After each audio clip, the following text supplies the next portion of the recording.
Okay, so today I'm going to be fitting an uprated engine mount to the Polo. This is a uprated Engineering gearbox mount for the Polo. It's got smaller bushes. It's called the DogBoneMount. It sits at the back of the engine and stops the engine from rocking back and forward. So this should help with gear changes, and this should overall stop the engine and the gearbox from rattling around in the engine bay. Now, to actually change this mount, you're going to need literally 4 things. Number 1 is a 3/8 inch breaker bar. Obviously 3/8 inch is the size of the actual socket. You need a 16mm socket, a 17mm spanner times 2. I've gone for a ratchet head as well because it just makes things easier putting them in and out. Literally all you need is breaker bar, 16mm, 2 17mm spanners. The 2 17mm will do the actual nut and the bolt, because obviously you got to hold the nut or hold the bolt while you undo the nut or the bolt. And then the 16mm will do the 2 bracket mounts and the actual mount to the chassis. Obviously you need a breaker bar to crack them off. And then for your convenience, a impact gun don't go amiss, because why do you need a torque wrench when you can just FT the shit out of it? One ugga dugga. Am I right? Now the first thing we have to do is jack the car up so we can get to the original part, which is just under the engine bay. Now to fit this, we need to jack the car up, obviously, to get underneath the car to access the factory gearbox mount, also known as the DogBone. It's got slightly smaller bushes, as you can see. I will do a side-by-side comparison in a minute to show you what the actual size comparison is. Obviously there's going to be more vibration going from the engine and gearbox to the chassis, so there'll be more driver feedback there.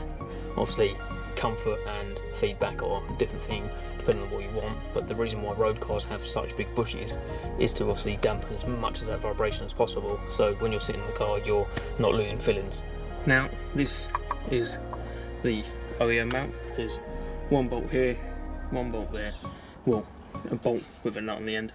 That's the factory one, that's the aftermarket one. You can see how big the bushes are from the actual housing. You can see how big that one is, you can see how big the new one is. So the job now is undo that, get this one on. Right now the bolts are undone and the mount is wobbly. What I do is push that bolt out and then pull the main unit out.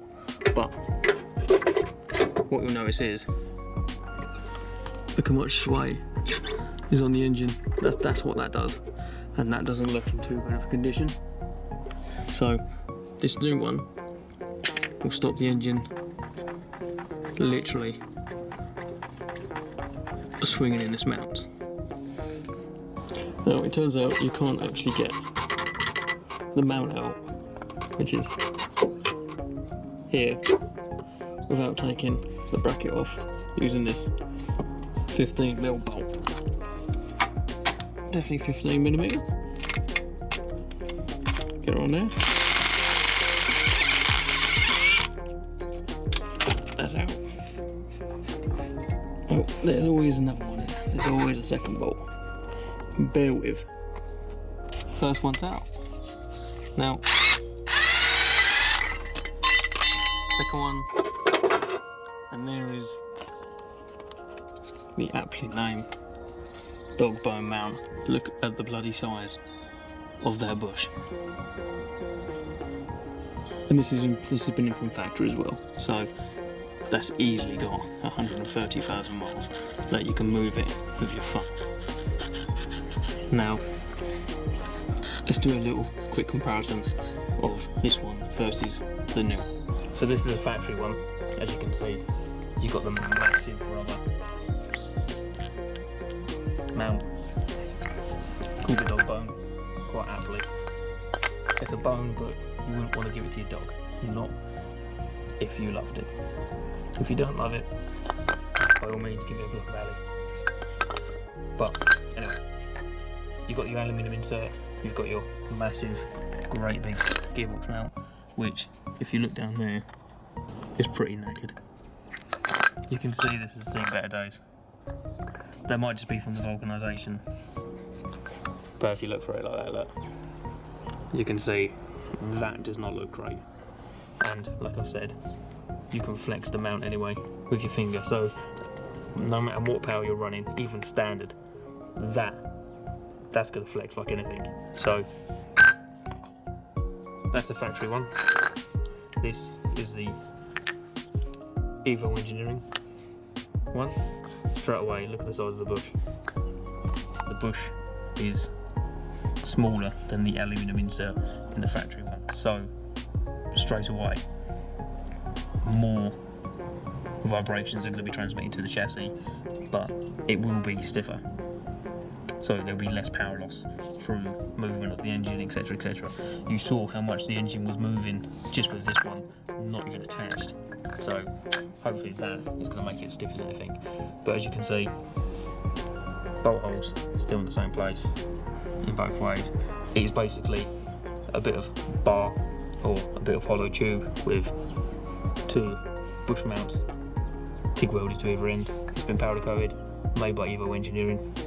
I'll put the link in the description. It's not sponsored at all, it's just this cost 40 quid and a Vibratech 6 one was 120 something, so fuck that. Obviously you got your new poly bushes, obviously the poly bush on the outside, aluminium bush insert for the bolt to go up through, and so factory, new one's blue, new one's cool, that can go in a bin. Now before we put it back on the car, I've got all the nuts and, well, nut, bolt. These two go to the bracket, and then that's the long one that goes through there, and that's the one that goes horizontally through there, and then bolts up there. Now, these threads don't look particularly bad. I'm going to clean them with brake cleaner, and then I'm going to green Loctite them into the car. Green because they're subject to quite a lot of heat, being obviously engine mounts. Engine makes stuff go bang bang, stuff comes out the back. Obviously, a byproduct of that is heat.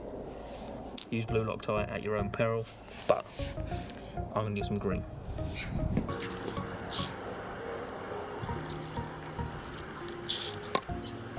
Now, I'm going to let them air dry, and probably for the best, I'm going to spray some brake cleaner into the threads as well, into the actual gearbox and chassis.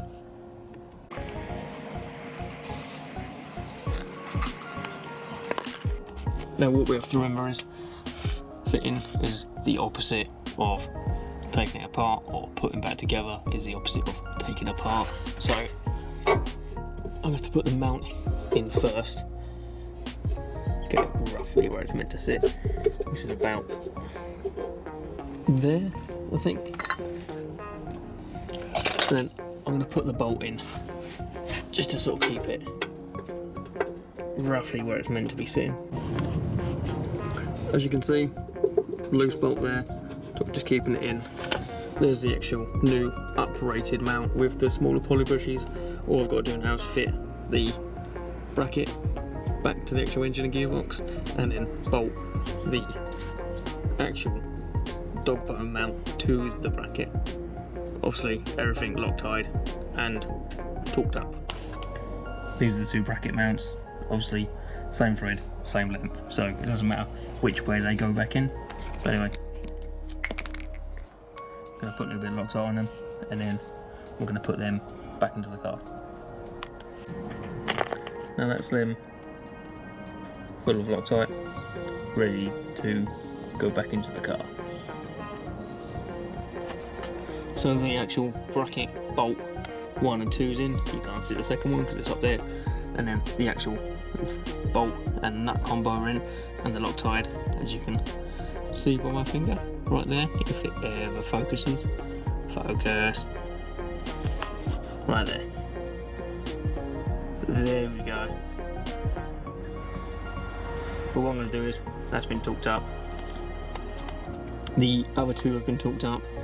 That last one over here, that just needs taken out, thread locking, put in, torqued up, and then we are all done. Now one last thing I'm going to do is I'm going to draw torque lines across the bolts, obviously across here, and then like a little tab on the actual bracket to see if there's any movement. Obviously over heat cycles there will be contraction and expansion on the bolts, so in about a week or so I'll get back under the car, check it, and if they've moved I'll just give them a little clip back up and it should all be alright. Now there's the torque marks all over. See, like one on the bolt and then two away from the bolt. So if the bolt moves, they won't be in line. So then you can either torque it up or pray that it doesn't come undone. Like I said, I'll jump under it again in a week. I'll see if any have moved. They've all been marked up, so we'll know. Just for future reference, if anything has moved, the Loctite should take about 24 hours to go off, give or take, but from when I last was rocking the engine with no mount, you can see that is absolutely rock solid now. So the mount is from DogBoneMount. Like I said, I'll leave a link in the description. If you like this video, please like it. If you disliked it, tell me why in the comments. And as always, subscribe because it helps the channel. And I will see you in the next one. Thanks for watching.